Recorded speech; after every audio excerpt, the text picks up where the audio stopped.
Vamos para mais um exercício aqui agora. Agora você vai fazer a remada articulada, pegada pronada, tá? Adicionamos a carga, 2 ajustes aqui nessa máquina. O primeiro, a altura do banco, tá?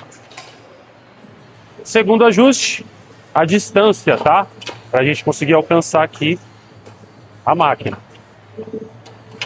Deixei na altura ideal para mim, na distância ideal para mim. A gente vai sentar bem para frente aqui. O encosto não precisa ficar apoiado o tempo todo, você pode ficar com o tronco ereto, mas bem perto dele. Pegada pronada, palma da mão para baixo, lembra? Segurou aqui, se ajustou na máquina, estufa o peito e faz a remada.